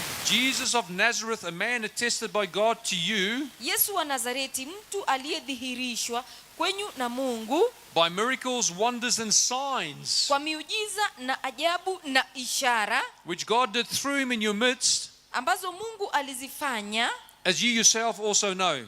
kwa mkono wake, kama ninyi nanyi mnavyojua. So these miracles, wonders and signs were a testimony to Jesus that he was the Messiah. God was doing it through him. Basi miujiza, ajabu na ishara zilikuwa ni matendo yake Yesu, na ni ushuhuda ambao Mungu ni mwenye kutekeleza kupitia kwake. But now in Revelation chapter 13 and verse 13, Basi katika Ufunuo 13 fungu la 30, we see that the second beast is able to perform great signs, basi huyu mnyama wa pili ni mwenye ishara kubwa. in other words, miracles, Basi katika maneno mengine, yeye ni mwenye miujiza, so that he even makes fire come down from heaven on the earth in the sight of men. hata ni mwenye kufanya moto ushuke kutoka mbinguni mbele ya wakao katika ulimwengu. If Satan's able to now do signs and wonders through the beast, are signs and wonders still a sign that it is God that's doing it? Basi kama Ibilisi ana uwezo wa kufanya miujiza na ishara kupitia kwa mnyama, jamani, miujiza na ishara ni onyesho ya kwamba huyu ni Mungu. But I want you to cast your mind back to the Old Testament. Basi hebu turudi katika Agano la Kale. Where have we seen fire come down from heaven down to the earth previously? Basi, ni wapi ambapo tumeshaona moto ukishuka kutoka mbinguni? Well, there's a few places in the Old Testament. Basi pana sehemu chache katika Agano ni la Kale. Does anybody remember the story with Mount Carmel? Basi nani anakumbuka hadithi ya mlima Kameli? When Elijah confounded 450 prophets of Baal. Wakati ambapo Eliya ni mwenye kunena pamoja na nabii 450 wa Baal. That story you find in 1 Kings chapter 18. Hiyo hadithi tunaipata katika Wafalme ni ya kwanza, sura ni ya 18. All of Israel goes to Mount Carmel and they gather together there. Waisraeli wote wakakusanyika katika kilima pale kwa ajili ya ibada. And so the prophet Elijah then takes 2 animals, na nabii Eliya anachukua wanyama wawili, 2 bulls, and he says to the prophets of Baal, you build an altar, ndume wawili, na anaambia manabii wake Baali ya kwamba nyinyi mtajenga kafara, and you take one of the bulls and you put it on that altar, nanyi mtachukua ndume moja na mtamweka pale kwenye madhabahu, and you pray to Baal, na nyinyi mtafanya kumwomba Baal, and if Baal answers your prayer and he sends a fire from heaven to light the fire of the sacrifice, basi ikiwa Baali ni mwenye kusikia maombi yenu na atume moto kutoka mbinguni ili apate kula kafara iliyo kwenye madhabahu, then Baal is God. basi tutahakiki ya kwamba Baal ni Mungu, And you can do that first. na nyinyi ni wenye kutangulia. And when I do it with the second bull, Na mimi nitafanya hivyo katika yule dume wa pili. if God, the Jehovah of the heaven and earth, Basi kama Mungu Yehova ambaye ni Mungu wa mbingu pamoja na nchi, answers with fire from heaven, na akifanya kujibu kupitia kwa moto kutoka mbinguni, then Jehovah is God. basi Yehova ndiye Mungu. And so they said, yeah, that sounds fine to us, we're going to do that. Basi walifanya kuitikia na kusema watafanya hayo. So the people said there in the Kings chapter 18 and verse 24, Basi watu walifanya vile katika Wafalme ni ya kwanza 18 fungu ni la 20. they said it was well spoken. Basi wakasema hakika umenena vizuri. And then when we get to verse 38, it tells us Basi tutaingia katika fungu la 38 na Biblia inasema hivi, that the prophets of Baal from the morning till 12 o'clock basi nabii wake Baali walifanya kuomba tangia asubuhi mpaka jioni, were chanting and running around the altar that had been built, wakifanya mambo na kukimbia pale katika ile kafara ambayo walishachinja pale, but no fire from Baal. lakini hamna moto kutoka kwa Baal. They even now start to see if they can light a fire as they're going around. Sasa walijaribu kujificha ili wafanye kuwasha moto wanapopita But mduara, Elijah was keeping an eye on them. lakini Eliya ni mwenye makini kwao. And then finally Elijah said, give up, it's my turn now. Sasa Eliya ni mwenye kuambia sasa, mumeshachoka, wacheni, hebu sasa nami niingie. So then he built an altar, he put the bull on top of the altar. Basi ni mwenye kuingia kwenye madhabahu na kumweka yule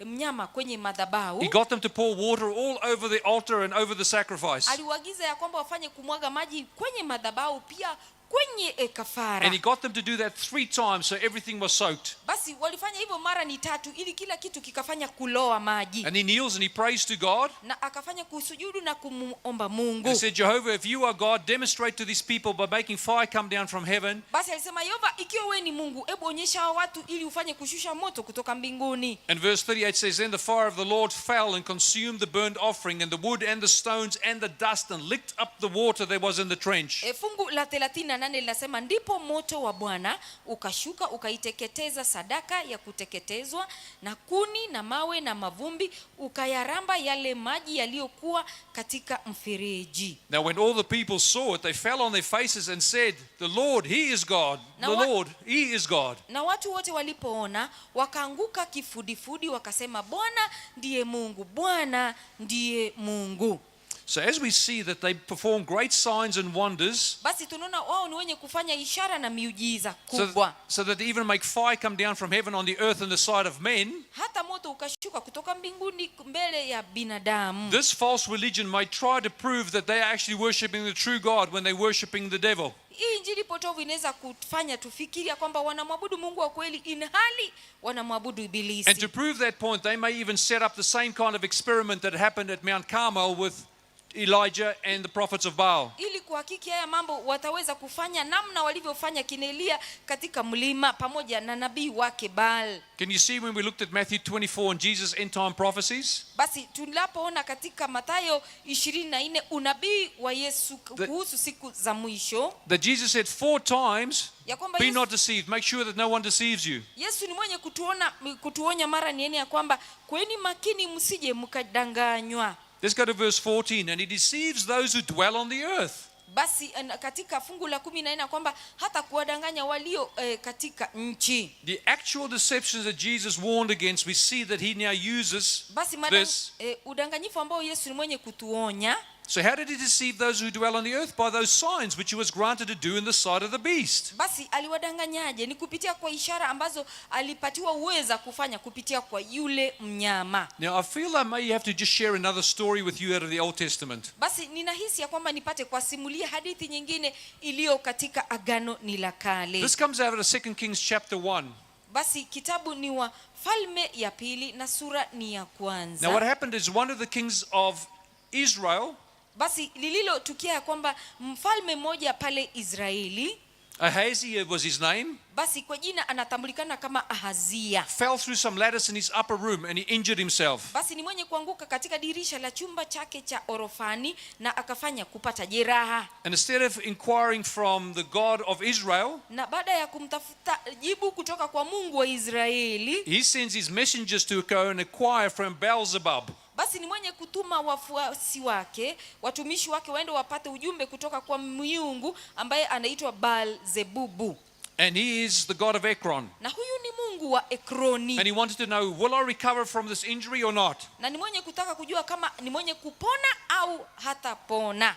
But the angel of the Lord said to Elijah, the prophet of God, Lakini malaika wa Mungu ni mwenye kunena pamoja na Elia nabii wake Mungu. go and meet the messengers of the king of Samaria, which Samaria is Israel.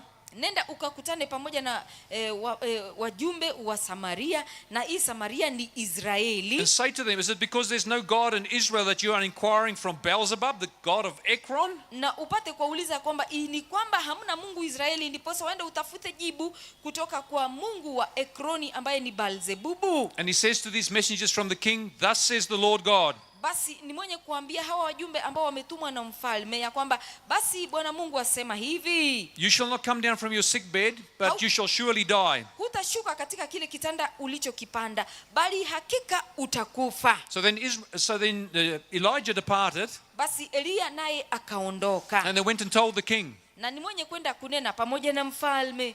And then when the king heard it, he says, who was this man that told you? Na mfalme aliposikia haya maneno, ni mwenye kuuliza nani mwenye kusema haya mambo. And then they described him, and then the king said, that must be Elijah, the prophet of God. Basi walijaribu kusema namna ambavyo wanaonekana, na mfalme akaitikia akasema, hakika uende kawa huyu ni Elia ambaye ni nabii wake Mungu. And in verse number 9, Na katika fungu ni la 9, the king sends 50 soldiers ndipo mfalme akatuma akida wa askari 50 to go and find Elijah. ili waende wamwendee Elia.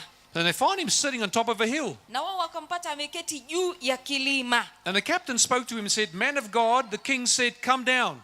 Akida akanenea huyu Elija akamwambia, mtu wa Mungu, mfalme amesema kwamba ushuke.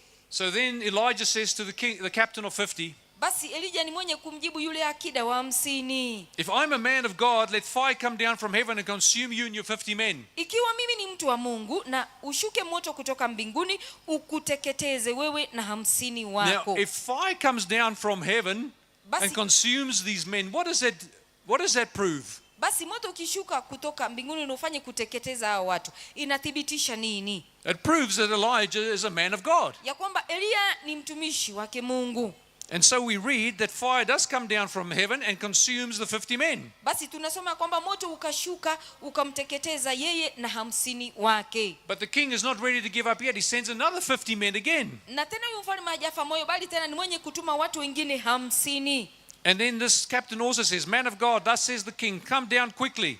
Basi huyu akida tena ni mwenye kusema, mtu wa Mungu, mfalme amesema ufanye kushuka. And then in verse 12, Elijah says, if I'm a man of God, let fire come down from heaven and consume you and your 50 men. Basi Elia akajibu akamwambia, ikiwa mimi ni mtu wa Mungu, na ushuke moto kutoka mbinguni ukuteketeze wewe na 50 wako. And again, fire comes down and proves the fact that Elijah is a man of God and 50 men are consumed with the captain. Basi moto ukashuka kuthibitisha ya kwamba Elia ni mtumishi wake Mungu, na ukafanya kuteketeza hawa watu 50. And the king still doesn't give up. He sends a third guard with 50 men. Na tena huyu mfalme achoki, bali tena ni mwenye kutuma watu 50 na akida. But this captain knows what happened to the first two. Na akida ni mwenye kufahamu kilichotukia kwa wale wawili wa kwanza. And he came and he fell on his knees before Elijah and he pleaded with him, saying to him, Naye akaja na ni mwenye kumsi Elia, na ni kwenye magoti akanena pamoja naye, man of God, please let me live. And the life of these 50 men, please may it be precious in your sight.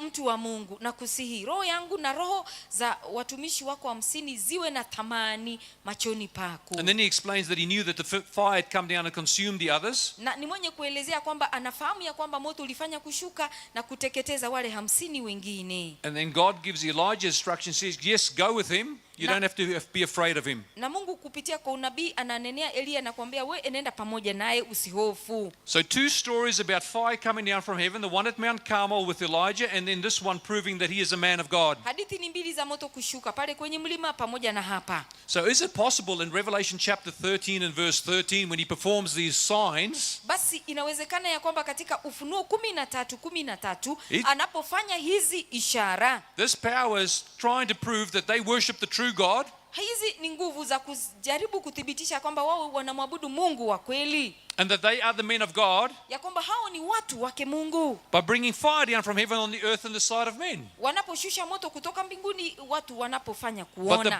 Bible says very clearly Lakini Biblia iwazi that this is a deception. ya kwamba huu ni uongo. Verse 14, and he deceives those who dwell on the earth by those signs which he was granted to do in the sight of the beast. Ya kwamba yeye ni mwenye kuwadanganya walio katika ulimwengu kwa ishara alizopatiwa na yule mnyama.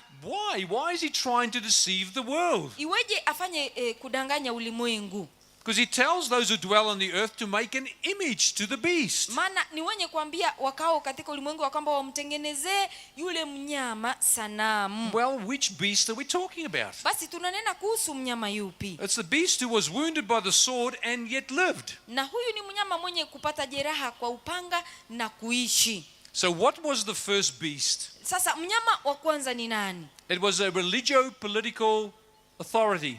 Basi ni nguvu za kidini pamoja na kisiasa. Instead of having separation of church and state, Badala ya kutenga kanisa na taifa, they brought the two together. It was a theocracy. basi walizishikanisha pamoja kanisa na taifa. So here we see that the second beast, Protestant America, Basi huyu mnyama wa pili ambaye ni bara la Marekani will stop being just a secular state and start enforcing religious laws. ataacha kuwa ni kiongozi wa kitaifa, bali sasa ni mwenye kusurutisha sheria za kidini. And we know that the 10 Commandments of God are on 2 tables of stone. Basi tunavyoelewa amri 10 za Mungu zimo katika majiwe mawili. Our first 4 is our love and responsibility to God. Za 4 za kwanza ni wajibu wetu mbele zake Mungu. That is on the first table.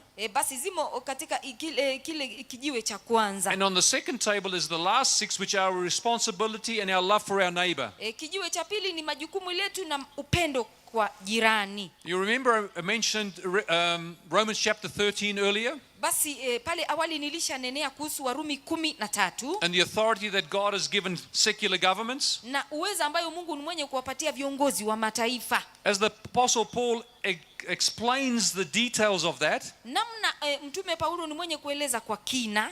he quotes quite a number of the 10 Commandments. Yeye ni mwenye kutunuku amri 10 hapa na pale. But in relation to the authority of the state, he only quotes the second table of stone, never the first. Lakini katika taifa yeye ni mwenye kunukuu kisanduku ama lile jiwe la pili zenye amri 6, sio la kwanza. God has given secular government only the authority to work amongst the interactions of men and to protect our freedoms and our rights. Mungu ameruhusu viongozi wa kitaifa wapate kuzingatia uhusiano wetu pamoja na watu wengine. The first table of stone is never quoted. Basi hiki jiwe la kwanza halijapatiwa nukuu pale. Our relationship between God and us is a private matter between us and God. Basi uhusiano wetu pamoja na Mungu ni uhusiano wa kibinafsi. The Bible tells us that we must all appear before the judgment seat of Christ. Basi Biblia inasema kwamba kila mmoja wetu ni mwenye kusimama katika kiti cha hukumu mbele ya Kristo. That we may receive the things done in the body, whether it be good or evil. Na tutapokea yale ambayo tulishafanya katika mwili, iwe ni mambo mema ama maovu. No man, no government can stand between our relationship to God. Hamna binadamu wala serikali yenye kusimama kati yetu pamoja na Mungu. But here we see this state power, this government, Basi tunaona hizi nguvu za kiulimwengu ambazo ni serikali now copying the first beast and setting up an image to the beast. wanaiga mnyama wa kwanza wanapotengeza sanamu kwa ajili ya mnyama. And they start legislating based on the first table of stone, which is our relationship with God. Nao sasa amri yao wanaanza kuvunja uhusiano wetu ambao uko pamoja na Mungu katika zile amri 4 zilizo katika jiwe la kwanza. So here we see that government ventures where God doesn't want them to go. Basi hapa tunaona serikali inaingia mahali ambapo Mungu amekataa wasiingie. Let's go to verse 15.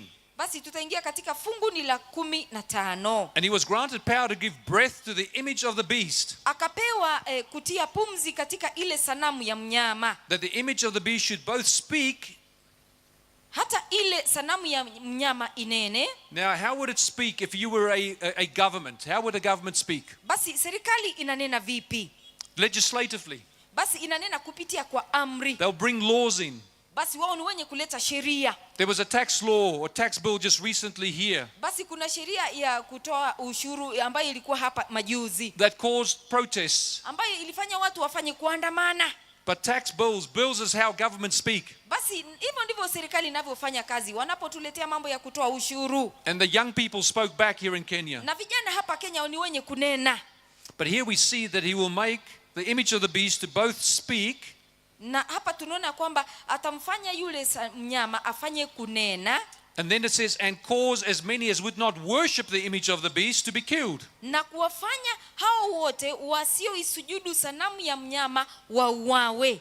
Here we see the word worship mentioned a second time in relation to the second beast of Revelation chapter 13. Basi kusujudu limetamkwa mara ya pili katika mnyama wa pili wa Ufunuo 13. But pay attention to that word cause. Basi kuwa makini katika hilo neno kumfanya. What does the word cause mean? Basi unapofanya ina maana nini? So he speaks and then he causes. Basi ni mwenye kunena na tena kufanya. Brings in the law and then enforces the law. Basi ni mwenye kuleta amri na tena kushurutisha amri. And it's a law related to worship. Basi hii ni amri ambayo inazingatia ibada. Now if you come tomorrow night, I will talk about the mark of the beast and you'll understand what kind of law they're going to try and enforce in regards to worship. Basi ikiwa utakuja hapa kesho tutanena kuhusu hesabu ama alama ya mnyama na tutapata kujua hii alama ya mnyama inazingatia ibada gani. And if you refuse to obey this law in regards to worship, Lakini ikiwa ni wenye kukataa kuitikia hii amri sawasawa na ibada, verse 15 tells us that you will be killed. basi fungu la 15 linasema wazi ya kwamba wewe utauawa. So if you choose to be faithful to God and worship him as opposed to worshiping the beast and his image, Basi kama umemwamua kumwabudu Mungu na ukatae kumwabudu yule mnyama pamoja na sanamu yake, it may cost you your life. basi uende agharimu uhai wako. Verse 16. Fungu ni la 16. And he causes all, both small and great, rich and poor, free and slave. Naye awafanya wote wadogo kwa wakubwa na matajiri na maskini, walio huru na watumwa, To receive a mark on their right hand or on their forehead.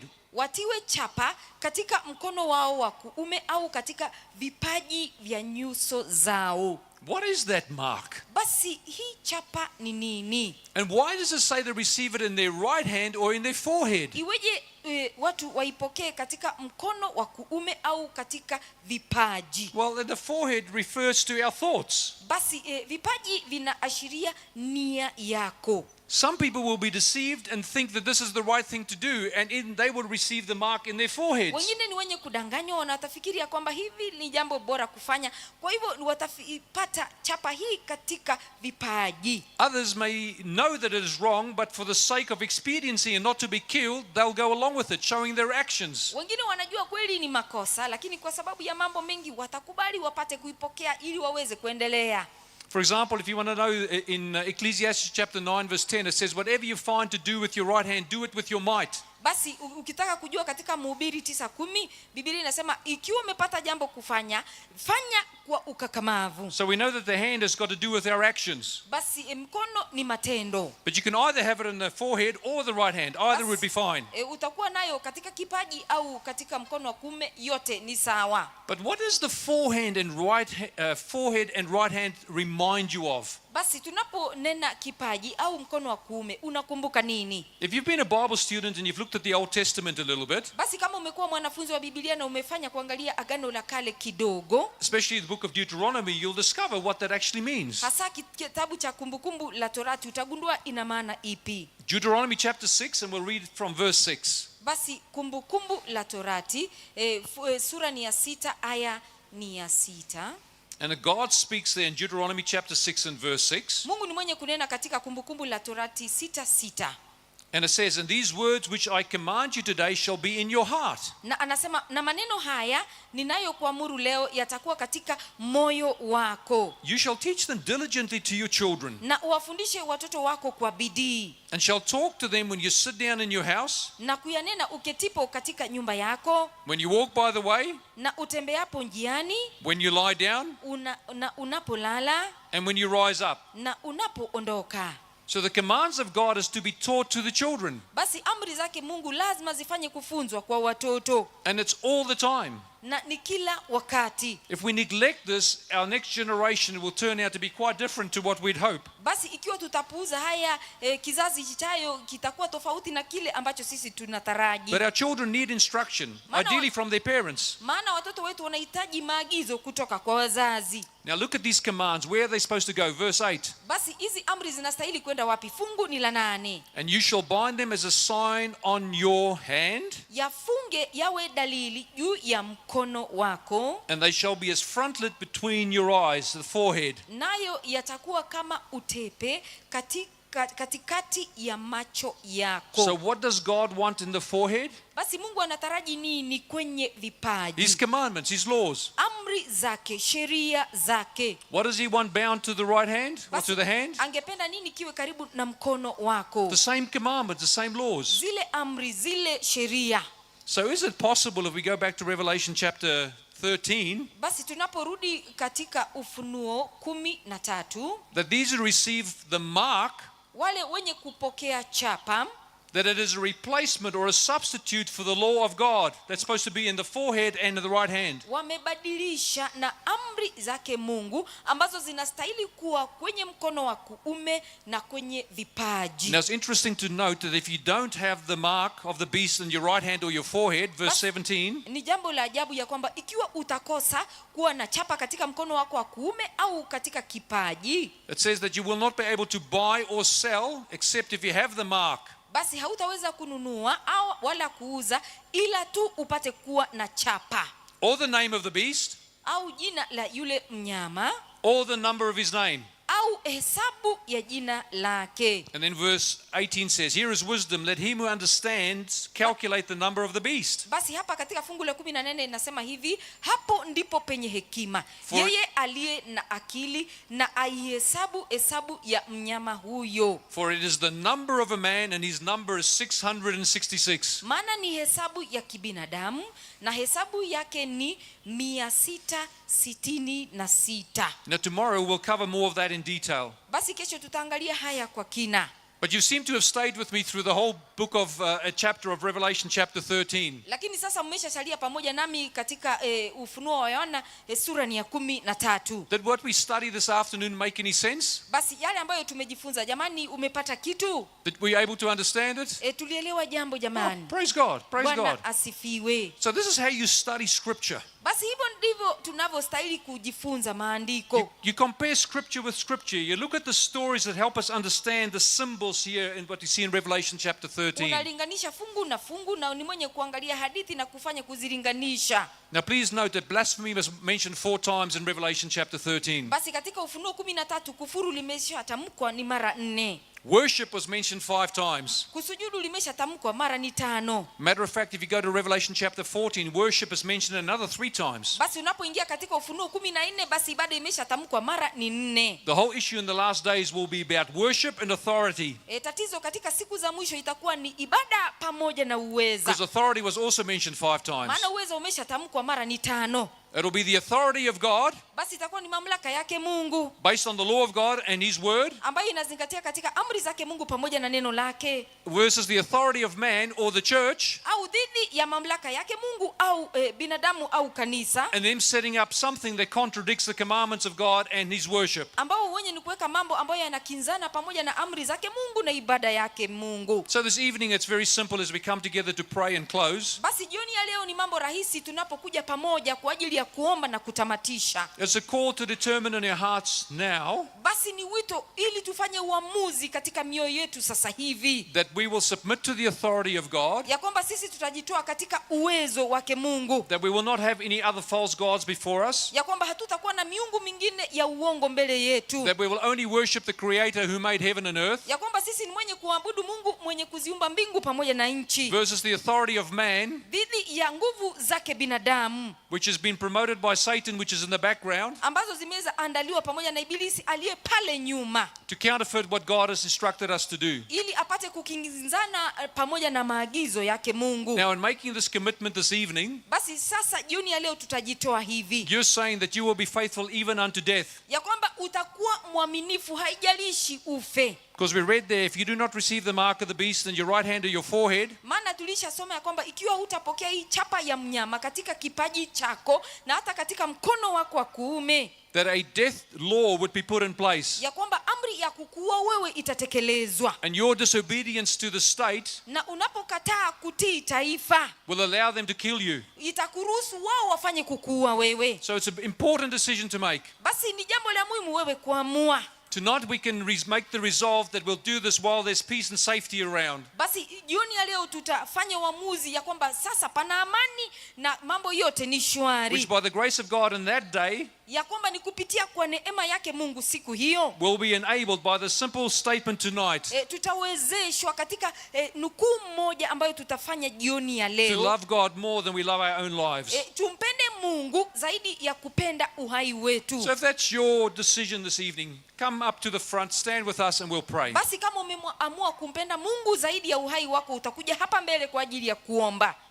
Praise God, brother. God bless you. Bwana So anybody asifiwe, else who would ndugu. like to come to the front and pray you with us, to Yeyote- make a statement and stand for God, Yeyote ambaye that we won't worship any false gods, yeyote ambaye anasema sitamwabudu Mungu wa uongo, mimi afadhali nife lakini mwabudu Mungu wa kweli, utakuja hapa mbele. that we won't worship Baal like the prophets of Baal did on Mount Carmel, Ya kwamba sisi hata hatumwabudu Baal namna walivyofanya nabii wake Baal katika mlima.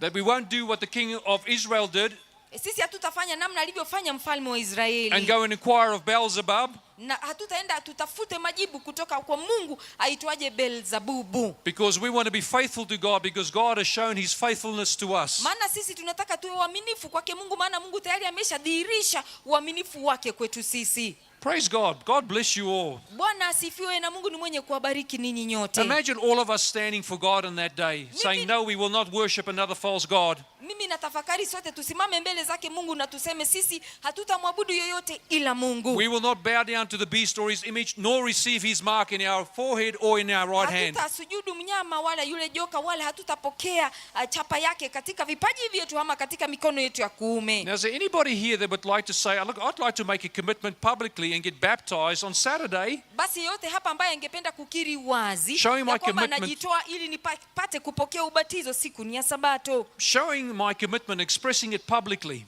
kuonyesha wazi ya kwamba mimi nimejitoa kwake Mungu. If there's anybody, we've got some cards I think that we can hand out. Kama kuna yote, tafadhali tuko na kadi ambazo sisi ni wenye kukupa. Just put up your hand and we'll give one of those. You can fill it in. You can tick either, yes, I want to get baptized, Utanyanyua mkono na utaweka Praise God, alama. there's one there. Asante, pana mkono or pale. would like to get rebaptized. Yeyote ambaye angependa kupokea ubatizo tena ni mara ya pili. Or the other one is, I'm interested, but I have some questions that need to be answered first. Ama kuna mwingine mwenye kusema kweli nimefurahishwa na haya mafunzo, lakini bado niko na maswali I think I nyeti. saw a hand somewhere else as well. Was Pia there- nilishaona mkono mahali. Just put your hand up high so we can see. We can get another card to you. Tafadhali nyanyua mkono ili upate kadi kama unahitaji ubatizo. Maybe. Oh, there's another one there, my brother. God bless you. You can Asante see your sana. hand. Ndugu, tumeona mkono, Mungu afanye kukubariki. Any other hands? Yeyote ambaye anapenda kupokea ubatizo. This is such a beautiful thing to see God's people come here and stand. You've already made a commitment. Ni jambo la kupendeza There's tunapoona another watu wa one. Mungu wakikuja kwa ajili ya kujitoa. Pana mkono mwingine pale nyuma. So there's some more men at the back there. God Eh, bless you. I saw your hand. Asante Praise God. sana, Mungu akubariki. Tumeona mkono na tunaona mkono mwingine pale nyuma kwenye lango. Is there anybody else? You're standing already. This is just to make a public commitment through baptism. Umesimama na unasema hakika mimi nimejitoa kwa ajili ya kubatizwa na nikiri wazi. Because when you give your heart to the Lord, you confess your sins. Bana, unapotoa moyo wako kwa Mungu na kukiri dhambi You're zako, born of water and the Spirit. wewe unazaliwa kwa maji na kwa The Roho. Holy Spirit gives you a strong resolve and a boldness for God that you wouldn't have had before. Na Roho Mtakatifu ni mwenye kukupa nguvu na ukakamavu mbele zake Mungu ambazo hujashuhudia And if there's kamwe. anything that God's people need more than ever before, it's boldness for Him. Na kama kuna kitu ambacho watu wa Mungu wanahitaji zaidi ni kuwa wakakamavu mbele Because that zake. boldness will lead to absolute faithfulness under all Basi circumstances. huo ukakamavu ni wazi ya kwamba utakuwa mwaminifu haijalishi hali. Is there anyone else just before we pray? Kuna yote yule kabla hatujafanya kuomba. Those with the papers, please feel free just to come to the front here so we can do a special prayer for you. So those who've got the piece of paper, Wale ambao wamepokea karatasi, just come to the tafadhali, front and we'll do special prayers. We pray for kuwa everybody as well. huru ili uje Thank you, my hapa brother. mbele God bless you. tukuombee. Good to see you, my brother. Asante ndugu, tumefurahi kukuona utakuja hapa mbele. Thank you, my brother. Good to see you as well. Asante sana Anybody ndugu, else? Some of the tumefurahi others that have the kukuona. papers. Asante sana Thank you, my yeyote sister. ambaye God bless amepokea you. karatasi. Asante Good dada, to see Mungu you. akubariki. Tumefurahi kukuona. And those who already know the Lord and have already committed their lives in baptism, continue praying. wale Because I ambao- believe there might be some others as well that might want to stand this. Wale ambao evening. mmeshamjua Mungu, tafadhali endelea kuombea wengine ili wafanye uamuzi. So we've got 4. I think there would have been another one. Did we basi- miss one? Anybody pana- been missed? yeyote Just raise your hand. Thank you, my brother. There's the number 5. Asante ndugu, pana ndugu pale. God bless you, my brother. Mungu akubariki sana ndugu, tafadhali karibu. Is there anyone else who wants to join the 5 here at the front? Yeyote ambaye angependa kujiunga So pamoja yes, na I'm interested. I've either got a question, I want to get baptized or rebaptized. ambaye anasema hakika mimi ningehitaji kupokea ubatizo aidha ni mara ya kwanza ama It's a mara great ya pili. opportunity. We've got one more night to go, Ni fursa ya kipekee na tumebaki tu na siku moja. but it's always good to make some preparation. At least there's a day in between before Saturday and the baptism. Basi hii ni siku kati ya kesho na kesho kutwa ambayo ni Sabato, ndipo Last utapokea opportunity, ubatizo. last opportunity. Fursa ya mwisho, fursa ya mwisho. Okay, thank you. Thank you, brothers and sisters. Thank you for Asante standing sana. for God. Asante sana ndugu na God dada sees kwa your commitment and kusimama. God bless you all. Mungu ameona na Mungu afanye kuwabariki nyote.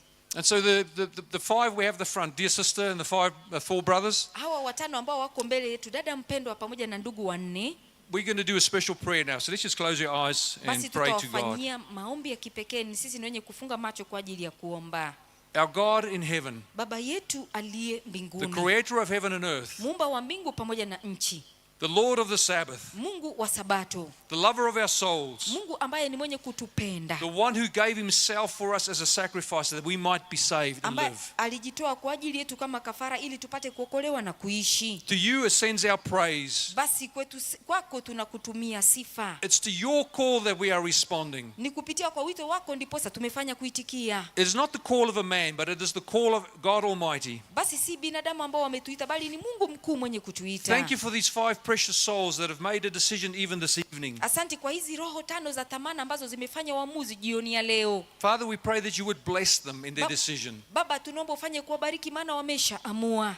That as they confess their sins before you, Wanapokiri dhambi zako zao mbele yako, and you forgive them as you've promised, ya kwamba ufanye kuwasamehe namna ulivyoahidi, that you would give them the unction of the Holy Spirit ya kwamba upate kuwapatia na kuwajaza na Roho Mtakatifu, and a boldness to live for you. na ukakamavu wafanye kuishi kwako wewe. Father, but also see the rest of your people Baba, hebu tazama waliosalia who've also stood in commitment ambao wamesimama kwa ajili ya and kujitoa said that they will follow you even unto death, na wanasema watakufuata haijalishi kama watakufa, rather than betray you and worship false gods. ya kwamba hawatakusaliti wala hawataabudu miungu ya uongo. Father, we're so grateful for your Holy Spirit that brings conviction on each one of us. Baba, tunashukuru kwa Roho Mtakatifu ambaye ni mwenye kutufanya tukumbuke tena. We thank you for your holy word that instructs us. Tunashukuru kwa neno lako takatifu ambalo linenye kutuagiza. Father, may you continue to instruct us. Baba, tunaomba ya kwamba ufanye kuendelea kutuagiza. May you never leave us nor forsake us as you have promised. Usituache wala kututupa namna ulivyoahidi. May your Holy Spirit stay with us now until Jesus comes Na Roho Mtakatifu asalie miongoni mwetu leo na hata wakati ambapo Yesu ni mwenye kurudi. and dismiss us all with your blessing, we pray. Na utufanye tuondoke pamoja na mibaraka yako And tumeomba. the people of God said, Na watu wa Mungu wafanye kuitikia.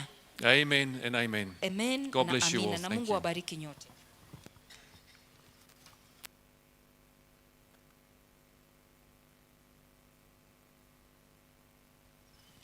Asanti. Asanti mnapoondoka. Tangazo zile kwaya ambazo zitaimba siku ya Jumamosi, mnaagizwa kutoka wale watu wafundi wa mitambo kwamba muweze kuchukua. Get the point. Take a step forward. Get the point. Take a step forward.